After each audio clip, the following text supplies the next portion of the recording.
pertemuan yang lalu sudah saya jelaskan bahwa hidup selalu berakhir dengan kematian. Apabila datang kematian menimpa seseorang, datanglah kiamat baginya. Itu yang disebut dengan kiamat kecil. Hakikatnya mati adalah perpindahan dari kehidupan di dunia ini menuju kehidupan di alam barzakh.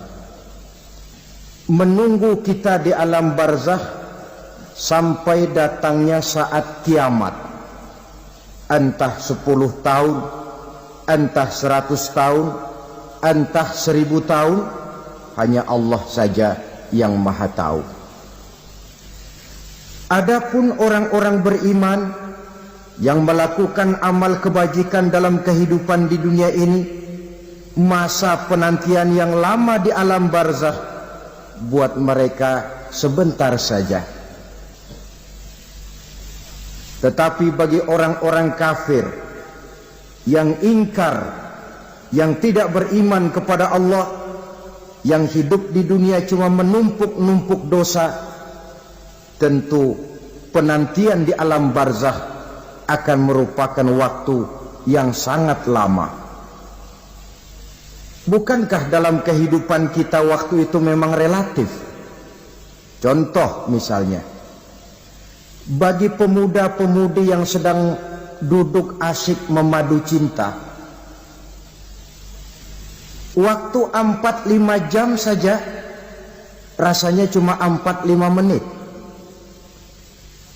Tenggelam oleh keasikan. Tapi buat orang yang berbaring di rumah sakit, meratap di balik-balik apa itu tembok derita kata lagu, di balik dinding-dinding penjara, sehari bagai seminggu, seminggu rasa sebulan, sebulan boleh jadi rasa setahun. Penantian yang sangat lama. Kapan kiamat itu akan datang? Ini rahasia Allah. Jangankan kita yang orang awam, baginda Nabi sendiri tidak diberitahu oleh Allah kapan kiamat itu akan terjadi. Tetapi sungguh pun demikian, banyak hadis-hadis yang menjelaskan ciri atau tanda-tanda datangnya kiamat. Nah, kalau sudah bicara soal tanda kiamat itu ada 2. Pertama yang disebut alamatus sughra, tanda-tanda kecil. Ini waktunya masih ada tenggang. Ada yang dinamakan alamatul kubra, tanda-tanda besar. Artinya kiamat sudah diambang pintu. Apa tanda-tanda kecil dari datangnya hari kiamat itu? Misalnya kata Nabi, apabila ilmu sudah diangkat oleh Allah, artinya apabila ulama sudah banyak wafat, minat orang belajar agama berkurang, lalu kebodohan nampak merajalela di mana-mana, zina dikerjakan secara terbuka, minuman-minuman keras jadi kebanggaan. Itu termasuk di antara tanda-tanda kecil terjadinya hari kiamat. Apalagi misalnya iza waladatil ammatu rabbataha, apabila budak sudah melahirkan tuan. Apa maksudnya? Ada yang mentafsirkan apabila anak sudah bisa membudaki orang tuanya. Orang tua yang melahirkan dia, yang membesarkan dia, demi setelah si anak besar jadi orang berpangkat, bertitel, berharta, berkedudukan, jadilah orang tua itu budaknya. Sehingga sering dibilang kalau orang tua kaya, anak jadi raja. Tapi kalau anak yang kaya, orang tua sering jadi budak. Apalagi munculnya fitnah yang bergelombang, timbul perang antara dua bangsa yang besar, waktu berjalan terasa sangat pendek sekali. Itu merupakan tanda di antara tanda-tanda kiamat. Termasuk di dalamnya sulit membedakan mana laki, mana perempuan. Kan kalau tanda-tanda kayak begini sekarang sudah banyak kita lihat kan. Ulama banyak wafat, penggantinya sulit. Zina dikerjakan berterang-terangan, minuman keras jadi kebanggaan. Banyak anak membudaki orang tuanya, sulit membedakan mana laki mana perempuan. Kadang-kadang dari belakang kita lihat perempuan bener, begitu kita colek nengok jenggotan.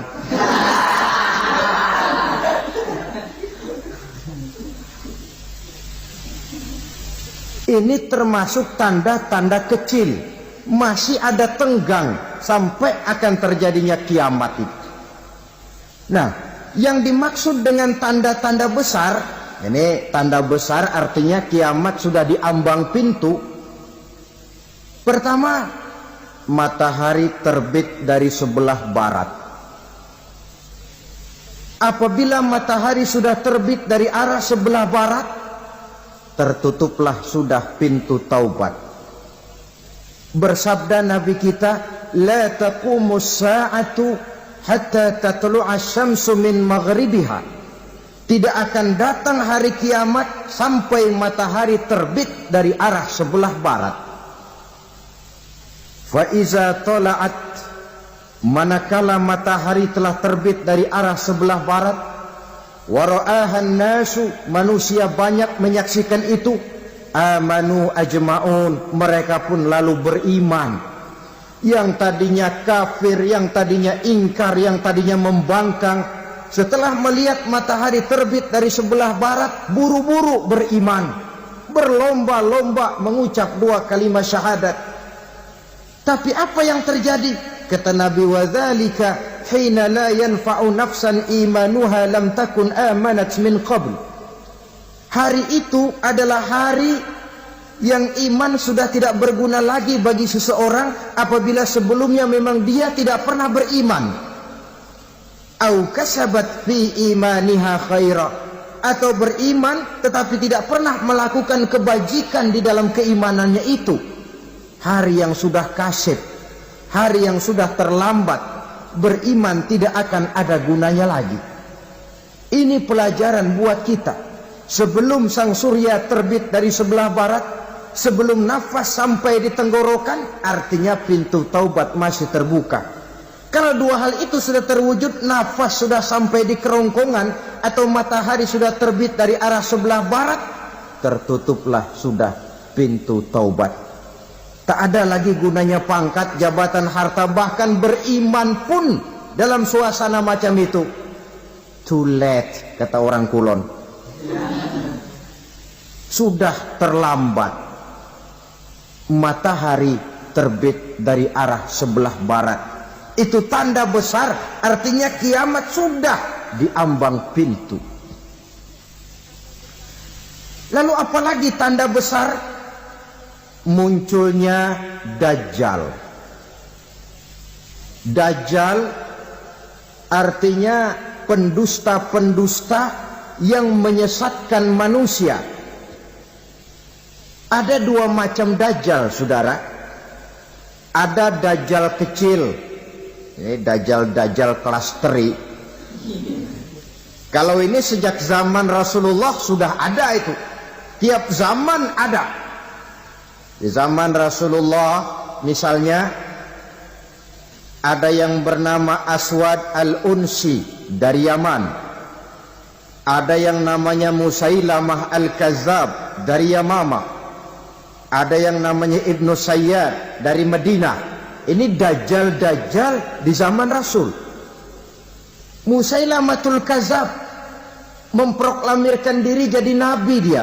Di zaman Rasul masih hidup. Ini Dajjal zaman Nabi. Di zaman sahabat muncul Dajjal-Dajjal. Di zaman kita sekarang ini Dajjal-Dajjal pun gentayangan. Dajjal-Dajjal kelas teri. Kerjanya mendustakan manusia, menyesatkan manusia, memalingkan manusia dari jalan yang benar dan diridhoi oleh Allah Subhanahu wa taala.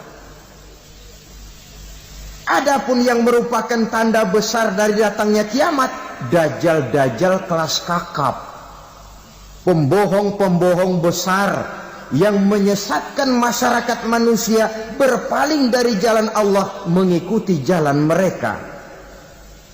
Apa sih ciri dajjal itu? Kata Nabi dalam hadis Bukhari Muslim, innad dajjala, sesungguhnya yang namanya dajjal itu yakhruju, satu saat akan muncul mendekati hari kiamat, wa inna ma'ahu ma'an, si dajjal ini membawa air, wanaran, dan juga membawa api. Dua simbol. Di tangan yang satu dia bawa air, di tangan yang satu dia bawa api. Wa ammal ladzi yarahu an-nasu ma'an fanarun, adapun yang orang banyak lihat air, hakikatnya adalah api. Yang dilihat api, hakikatnya adalah air. Oleh sebab itu, kalau api yang ditawarkan, ambillah air. Kalau air yang ditawarkan, pilihlah api. Maksudnya apa ini? Ini bahasa simbol, saudara-saudara. Dajjal bicaranya seolah-olah untuk kepentingan manusia, menawarkan surga. Surga yang dia tawarkan hakikatnya neraka. Hai manusia, kalau kau mau bahagia, jangan dekat-dekat dengan agama. Sholat itu tidak efektif dan efisien, tidak produktif dari segi ekonomi itu. Menghadiri majelis taklim cuma buang-buang waktu. Tahajud, tasbih, tahlil, baca Quran, apa itu? Pekerjaan mubazir saja. Hidup ini cuma sekali, masa yang cuma sekali, manfaatkan dengan sebaik-baiknya. Mumpung. Dibawanya sifat mumpung, tetapi dalam pengertian yang sangat negatif. Bicaranya seolah-olah untuk kepentingan manusia, tetapi sebenarnya menjerumuskan manusia. Menawarkan air, tapi sebenarnya api. Menawarkan api, tapi hakikatnya air. Buat apa kamu sholat? Buat apa kamu bayar zakat? Buat apa kamu puasa? Surga yang dicanangkan dajjal, hakikatnya neraka. Neraka yang digambarkan dajjal, pada dasarnya adalah surga. Jadi memutarbalikkan fakta itu kerjaan dajjal. Yang hak jadi batil, yang batil dibilang hak, yang benar jadi salah, yang salah malah jadi benar. Tuntunan disuruh jadi tontonan, tontonan malah menjadi tuntunan. Itu pekerjaan dajjal profesinya. Zamannya Nabi Adam, dajjalnya kan iblis. Betul? Betul. Apa sih gang kerayuan iblis itu? Allah setelah menciptakan Nabi Adam kan bilang, Adam, kau dan istrimu Hawa tinggal di surga ini. Seluruh fasilitas yang ada di surga persilahkan kau nikmati. Satu yang tidak boleh, jangan coba-coba dekati pohon khuldi. Dekat saja jangan, apalagi sampai memetiknya. Datang dajjal yang namanya iblis ini. Adam, kamu tahu nggak kenapa tidak boleh makan buah khuldi? Ya nggak tahu, pokoknya saya dilarang. Bodoh kamu Dam. Khuldun artinya kekal. Kalau kamu makan itu buah, kau akan kekal di surga buat selamanya. Allah tidak kepengen, maka dilarang kamu makan buah khuldi. Kalau kau ingin kekal di surga Adam, makan saja. Saya bicara begini ini untuk kepentingan kamu Adam. Ini kan ciri-ciri dajjal. Bicaranya sih seolah-olah untuk kepentingan Nabi Adam, hakikat sebenarnya menjerumuskan Nabi Adam supaya ingkar dan melanggar larangan dari Allah Subhanahu wa ta'ala. Jadi setelah muncul dajjal, timbul kekacauan-kekacauan di masyarakat. Banyak yang terpengaruh, terpedaya dan terpesona. Termasuk mereka yang memproklamirkan diri jadi nabi. mereka yang memproklamirkan diri jadi rasul di zaman sesudah Rasulullah wafat, itu adalah dajjal-dajjal. Maka saya ingatkan, kalau di zaman kita sekarang ini ada orang ngaku jadi nabi, ada orang ngaku jadi rasul, biar bahasa Arabnya kental, Quran hafal, hadis ribuan hadis hafal, biar pakai serban sampai menyengser ke tanah, bahasa Arabnya fasih, tapi dia mengaku jadi nabi, jadi rasul, kita umat Islam wajib tidak percaya. Wajib untuk tidak percaya. Itulah dajjal-dajjal zaman kita sekarang ini. Tidak mustahil mereka datang mempengaruhi orang-orang awam supaya berpaling dari Rasulullah, mengikuti mereka. Nah, di akhir zaman nanti, mendekati hari kiamat, dajjal ini muncul, dajjal kelas kakap, menyesatkan masyarakat manusia untuk berpaling dari Islam, mengikuti seruan mereka. Apalagi di antara datangnya kiamat itu, tanda yang besar itu, turunnya Nabiullah Isa Al-Masih, putra Maryam. Menurut berbagai hadis yang sahih, Nabi Isa Al-Masih nanti akan turun lagi. Tidak membawa risalah yang baru, tapi meluruskan risalah Islam ini yang telah banyak ditinggalkan oleh masyarakat. Bahkan ada hadis menjelaskan beliau akan membunuh Nabi, mematahkan kayu-kayu salib, lalu melaksanakan haji dan umrah mengikuti syariat Nabi Muhammad, bukan membawa agama baru. Menjadi semacam mujaddid, reformer, menyelamatkan manusia dari bisikan dajjal. Bahkan ada riwayat yang menjelaskan bahwa Nabi Isa berhasil mengalahkan dajjal, mengembalikan masyarakat manusia kembali kepada ajaran Islam yang datang dari Allah, dibawa oleh Rasulullah sallallahu alaihi wasallam. Dengan kata lain, turunnya Nabi Isa bukan sebagai nabi dan rasul baru, tetapi mengikuti syariat Nabi kita Muhammad sallallahu alaihi wasallam. Saudara hadirin, ibu-ibu hadirat yang saya hormati,